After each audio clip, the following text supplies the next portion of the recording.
Isang paalaala, ang susunod na kabanata ay naglalaman ng mga salita at pahayag na maaaring magdulot ng takot, pangamba at pagkabahala sa mga nakikinig, lalo na sa mas nakababatang gulang. Huwag magpatuloy kung kinakailangan.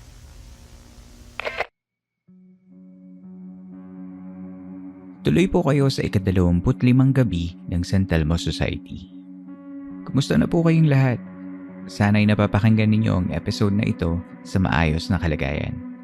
Ang San Telmo Society ay ang listeners' story submission segment ng Philippine Campfire Stories, kung saan binabasa ko ang mga totoong kwento ng kababalaghan at pagtataka mula mismo sa mga tagapakinig. May mga bagay na hindi natin maipaliwanag na sadyang nangyayari sa atin. Gaya ng pag-iral ng mga nilalang sa ating mundo na hindi nakikita ng ibang mga tao. Para sa akin, hanggat hindi nakakasama sa lahat at walang nagagambala, maaari tayong mamuhay ng tahimik at payapang magkakasama. Ngunit kung ang mga hindi maipaliwanag na bagay ay naidulot ng kasamaan at panlalamang at makaaapekto sa buhay ng karamihan, ito ang mga bagay na kailangan nating matyagan at palagan. Gaya na lamang ng unang kwento ngayong gabi mula kay Tim. Pakinggan natin ito.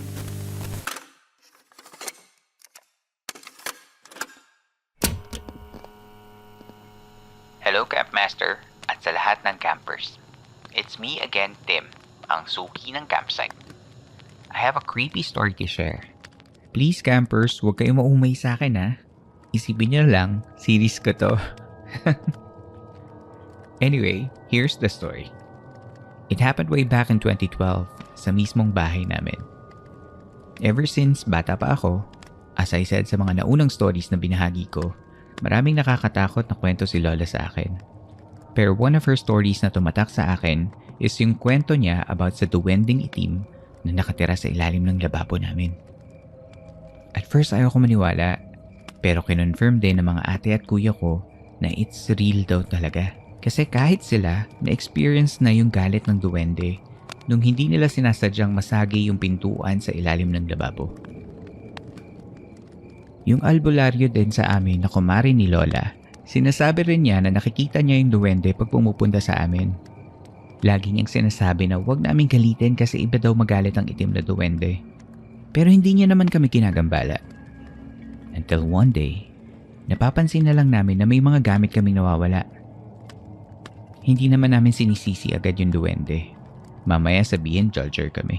Siyempre, double check kami kung doon ba talaga nilagay or nalagay lang somewhere.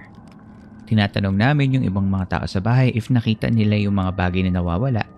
Pero sinasabi naman nila na hindi naman daw nila iyon napapansin. Si Lola ay masyadong mapamahiin at mapagpaniwala sa mga hindi nakikita. So lagi niyang sinasabi sa amin, sabihin niyo lang pwede po bang pakibalik na yung mga gamit kasi mahalaga po yun. After nun, makikita na lang namin yung hinahanap naming gamit nasa ibabaw ng lababo or minsan sa tapat ng pintuan sa ilalim ng lababo. Creepy, diba? Pero hindi pa dyan natatapos. There was a time na kailangan ko na talaga matulog sa sala kasi matutulog na yung mga bisita namin sa taas sa kwarto. So, yung sacrifice. Di ba? Parang di ako kapamilya. Mula sa sala, matatanaw mo yung lababo namin. May kurtina lang na nakaharang. Pero yung kurtina, lababo lang ang natatakpan. Pero yung ibaba ng lababo ay makikita mo pa rin. Kaya kahit mamatay na ako sa takot ay wala akong magagawa. That night, nag-scroll lang ako sa FB. Pampaantok lang. Makarinig ako ng sit-sit pero maliit na boses. Di ko pinansin syempre kasi duwag ako. Pero ilang beses din yung sit-sit na yun. Hanggang sa makarinig naman ako ng tawa pero sobrang liit na boses. Hindi naman yun yung pamangkin ko kasi alam ko yung boses nila pag tumatawa. Alam mo yung feeling na maliit na boses pero parang matanda. Tinapangan ko pa rin kaya hindi pa rin ako tumakbo. Nakahiga pa rin ako pero hindi ako nagalaw. Pipikit na sana ako nung marinig ko ulit yung maliit na boses. But this time, malapit na yung boses sa akin. Nagsalita siya sa napakaliit na tinig ng, "Umalis na kayo dahil akin ang lupa na ito." "Promise, lahat ng mura na sabi ko na nang marinig ko yun." Kahit takot na ako, pinilit ko pa rin makatakbo papunta sa taas namin. Pumasok na lang ako sa kwarto kahit wala pa akong tutulugan. The next morning, narinig ko yung family ko na nag-uusap na balak pala nilang iparenovate yung house. Pero against talaga si Lola sa idea na yun. She believed that there's someone living with us na nauna pa sa amin at baka magalit yung nasabing entity. Nung hapon, kausap naman ni Lola yung kumare niyang albularyo at nakita ko si Manang albularyo na may kinakausap sa may lababo. After nun, sabi niya sa amin, ayaw daw pumayag ng duwende na galawin yung bahay. Kung itutuloy daw namin yung renovation, ay may kukunin daw siyang isang buhay sa amin. Agad ko namang ikinuwento yung na-experience ko at doon nila na-realize kung bakit sinisiksik ko yung sarili ko sa kwarto kagabi. Pero we have no choice kasi kailangan na talagang ipagawa yung bahay. And the only option na lang na sinabi ni Manang ay mag-alay kami at makiusap. I realized di lang pala sa probinsya or kagubatan makikita yung mga entities. Pwede rin pala sa city. Yun lamang, mahaba na po. May part 2 pa to syempre after the renovation of the house. Good night, Campmaster, and my dear campers. More stories and more money pa sa wallet mo, Campmaster. At sa campers na rin. Huwag kayong magsasawa sa akin, Tim. Hi, Tim. Salamat ulit sa kwento mo, Suki. Salamat sa palagi mong pagbibigay ng kwento sa amin. Ang mga itim na duwende ay karaniwang branded as the evil kind of duwende. Sila yung mga vengeful at laging maleficent in nature. This particular situation is kinda tricky kasi kailangan nilang gawin yung renovation ng bahay pero may magagambala sila. Mabuti at napayuhan sila na makipagkompromiso at magpaalam sa duwending nakatira sa bahay nila. You would actually understand kung bakit nagagalit yung duwende kasi bahay niya yun eh. Mabuti pa nga yung sitwasyon na to. Nagkapaliwanagan at nadaan sa maayos na usapan. Hindi katulad ng mga contractors na palihim na sinisira ang Sierra Madre Mountain Range na isa sa mga natural defense wall ng Luzon against sa mga super typhoons. Well, hindi duwende ang sumisira sa kabundukan ng Sierra Madre, kundi ang mga Chinese contractors at ang gobyernong nagbigay ng permiso para itayo ang Kaliwa Dam, na siya namang posibleng sumira sa biodiversity ng lugar at magdi-display sa mahigit 1,000 katutubong pamilya. In case hindi nyo pa nasagap ang balitan yan, basahin nyo at makialam. Hindi lang kasi itim na duwende ang kalaban natin dyan. Duwende lore in the Philippines is such a fascinating concept. For me kasi, duwende as normally described na maliliit na tao, tricksters, bearer of luck, or even misfortune, is actually a universal concept. Nariyan na ang mga elves ng Cambodia na Meren Kongvial, ang Eloko ng mga Zaire sa Central Africa, at ang mga dwarves from Germany. So imagine everywhere may mga duwende, pero iba-iba lang ang tawag natin sa kanila.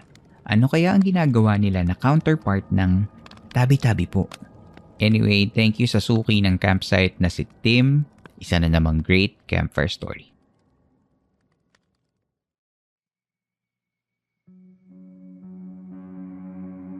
Tigil muna sa kwentuhan. Magbabalik ang Philippine Campfire Stories matapos lamang ang ilang saglit.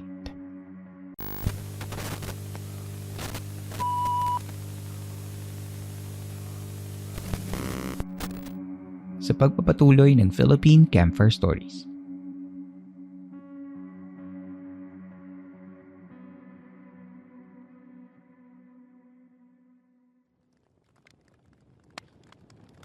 Para sa susunod na story, our listener, Jen, sent us a collection of her experiences with encounters in the world of the paranormal. Pakinggan natin ang kwento niya.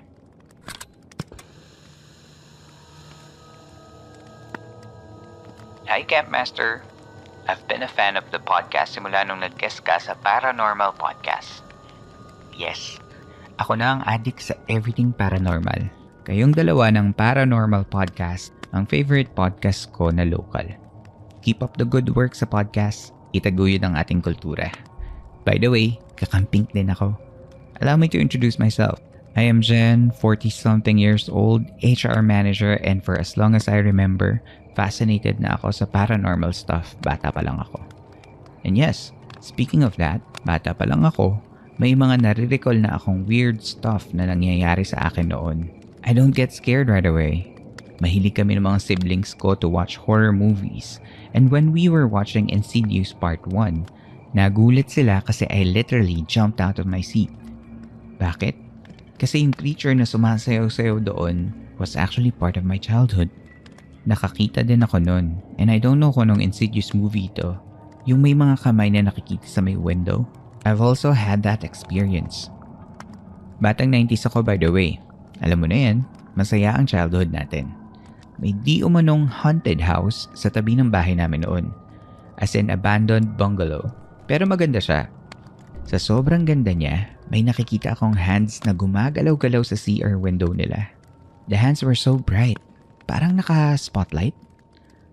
Okay, if you think this is an imagination, it was not. Do you need proof? Nag-crack ang salamin ng window nila kasi binato ko yun nung nakita ko ulit yung kamay. Now, if may totoong tao at that time, edi sana sinugod na kami, diba? Good old days. Growing up, madami ding times na pinatawas ako at nung mas bata ako, naglalagay daw sila ng walis tingting sa ilalim ng higaan ko para makatulog ako. As a teenager naman, we didn't make a big deal out of it. Pero one time, nagising ako na madaming hiwa sa braso. Nagjo-joke pa nga ako na stigmata yun. In front of our house ay ang bahay ng lola ko. Nung mas bata ang brother ko, sinabihan niya ako na may mga dark figures sa kabilang bahay. And yes, nakita ko sila. Alien-like dark figures. There's more. Mga 10 years ago yata, nakatambay kami sa bahay ni Lola kasama ang church friend ni Mother. May nakita kaming shadow ng boots. Ako at yung friend ni Mother ang nakakita kasi may third eye din yun. Ako naman, sinundan ko ang boots and it led me sa third floor ng house. After that, wala na. But years after that, namatay ang uncle ko sa room na yun. Organ failure. As I grew older, pushing 30s, may tita ako na mahilig sa crystals. She will always give me crystals and napapansin kong namumutla sila agad sa akin.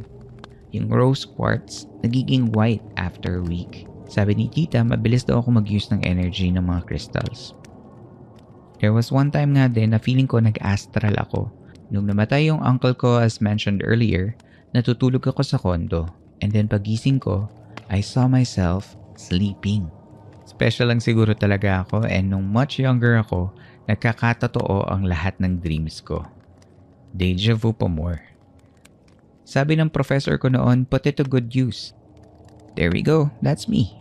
So eto na ang stories that I want to share. These are short stories. The first one happened in Benguet. Sometime in 2016, nagpunta kami dun with my mom and siblings. Hindi strawberry season, so nag-ikot-ikot lang kami. After that, nag-lunch kami sa Mang Inasal. Isang CR lang siya for male and female, so nauna ako sa nanay ko. There was this guy na naka-gray shirt at pumasok siya after ko manggaling sa CR. Sabi ng mom ko, mauna na daw ako. Huwag ko na siyang hintayin para maayos ang food namin. After 15 minutes, bumalik si mom and she asked me, nakita mo yung naka-gray, di ba? Sabi ko, yes, sumunod sa akin sa CR. Then sabi ni mom, nilapitan niya yung crew to assist her. Sabi niya, may tao pa sa loob kanina pa nga. Then the crew opened the CR door, only to find out na hindi siya nakalock at wala namang tao. The next one is very recent. Yesterday before 7 p.m., pauwi na ako at pumara ako ng taxi. Napansin kong may pasahero na siya. Isang guy. Parang ansungit pa nga so I told myself, ay may sakay na.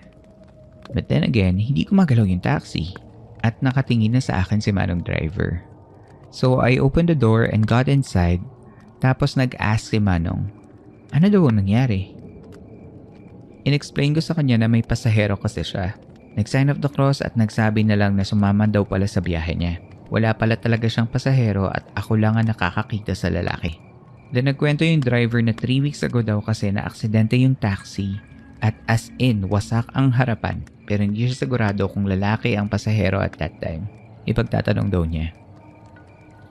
Sanay na ako sa mga ganitong ganap. Siguro the best that we could do is to offer prayers for all. Thank you so much, Jen. Hello Jen. Thank you for sharing your stories with us dito sa campsite. Napakakulay naman ang case mo. Hindi mo alam kung kailan ka darating sa exciting na part. Siksik kasi sa kwento ang entry mo tonight. Kaya feeling ko ang dami-dami mo pang mga pwedeng ikwento. As you mentioned, you are an HR manager in your company and trusted ko na people of position have skills to discern what is real and what is fake. Oh wait, well, siguro at least si Jen. Hindi ko na pala masasabi na totoo ito in general due to the recent events. But Jen seemed like she believes that supernatural stuff happens frequently sa buhay niya.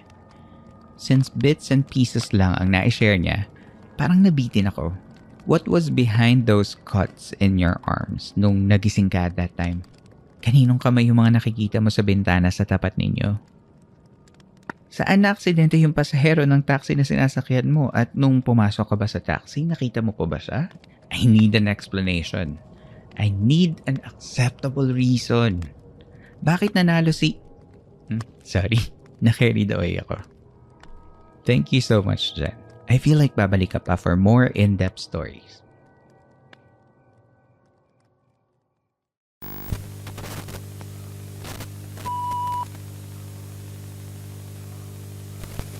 Sa pagpapatuloy ng Philippine Campfire Stories.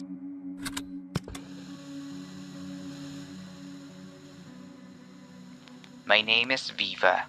I've been an avid fan of your podcast. Apologies for using a throwaway account to send my piece, and that this may be long. Honestly, even after years, I'm still curious about what happened to me that one time. Maybe I can get an answer after this. I used to get sleep paralysis frequently in my early 20s. It got to the point where I was able to know just when it was about to happen and control it from there.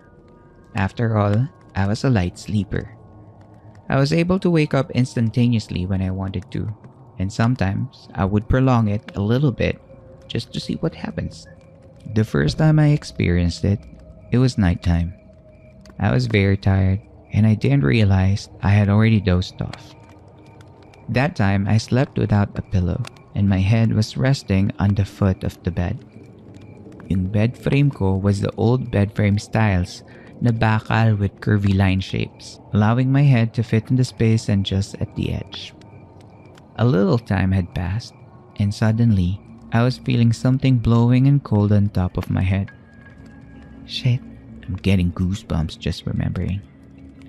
Maya-maya pa, I remember opening my eyes but feeling completely still, baffled and trying to make sense of what's happening. Hindi ko na maigalaw yung katawan ko, but I am aware of my surroundings. I can sense something whispering on the top of my head. You know when you whisper and there's still air coming out from the mouth? Parang ganun. Parang nakatutok yung fan sa ulo mo. Para niya akong dinadasalan or maybe giving me some kind of warning. I really wouldn't know. But that was the first time it happened. Then it happened frequently. Every other night. I was not getting scared of it as much as before. Merong times I would feel as if I'm being lifted up. Or I would see shadows moving across the room. But often, I would hear a deafening vibration when I was under it. I had accepted the horror and just tried my best to sleep it off. I had no idea the worst was about to happen. And when it did, really got me scared because this time, it felt so real. I was sleeping on my side this time when I was under it. Natakot ako kasi I might not be able to move. Suddenly, I can feel a presence growing closer sa likod ko until I felt it was resting on my back. Tumabi siya sa likod ko at grabe talaga yung kaba na nararamdaman ko at that time. And there it was again, the cold whispers on my head. Has been gone for some time at eto na naman siya. Maya-maya, I was feeling its hand slowly dampening my skin until it was wrapping me closer and closer and tighter. I was panicking and in my mind I really wanted to wake up. But I found it hard to. Para akong sinasakal. Ganun yung feeling ko. Until finally, nagalaw ko na yung mga toes ko. And then I was back to reality. I jolted upright and turned on the lights and just stared at my bed. Fuck. I am not sleeping on my side ever again after that. Pero ito talaga yung curious moment ko. This time, hapon naman. Kakauwi ko lang sa dorm and I decided to take a nap. Sabi ko, okay lang, maliwanag pa naman. I slept on my side again. I rarely get sleep paralysis anymore, pero I believe this was the last time na. It had happened again. I was curious because it was the first time that it's happened during daytime. I felt the vibration again. Ang weird, pero I was being drawn at what's in my back. The more I try to move my eyes to what's in it, the louder the vibration is. I felt as if I was being pulled away from my body. And then finally, sa kakalin ng eyes ko, I got a quick glimpse of it. It was like fire or like a really orange glow. And then I woke up. To this day, I believe I have seen my aura. That is all. Sorry if it was a bit long. There are several stories that I have experienced in our house pa with doppelgangers and ghostly entities. But maybe another time. Thanks for reading and kudos to your podcast. Sincerely, Viva. Hi Viva! Maraming salamat sa pagbabahagi mo ng scary stories mo. Isa na naman pong camper ang binangungot. Palitan na kaya natin ang pangalan ng segment na to na Bangungot Society. Sleep paralysis often happens when you're about to go to sleep or when you are about to wake up. Naahati kasi yung consciousness natin at minsan hindi makakeep up yung utak natin kung tulog or tulog pa ba yung katawan natin kaya hindi natin ito agad maigalaw. Sleeping on your side, depending on which side, actually has less possibility of getting sleep paralysis. Lying on your back kasi may cause you to be awoken by snoring or undiagnosed sleep apnea. Kaya lying on your side is actually preferred by experts. Hindi ko din alam what happened to you, but if your sleep pattern and sleep quality worries you, I suggest you go to a trusted sleep specialist. Marami na rin tayong episodes about sleep paralysis and I hope you get to listen to them in case meron kang mapulot. Pakiramdam ko marami-rami pa tayong bangungot lalo na sa mga susunod na mga taon.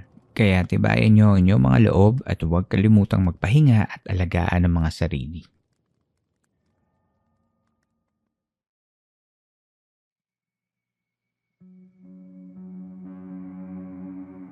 Inyo pong nasubaybayan ng isa na namang gabi ng Philippine Camper Stories sa ating segment na San Telmo Society. Sana ay nakatulong kahit panandalian ang pakikinig ninyo upang maipahinga ang inyong mga sarili laban sa problema at hamon sa labas ng campsite na ito.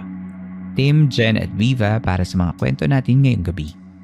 Kung nais niyo maging bahagi ng San Telmo Society episodes ay maaari kayong mag-email ng inyong mga kwento sa campfirestoriesph@gmail.com at maaari nating tong ibahagi sa mga susunod na episodes.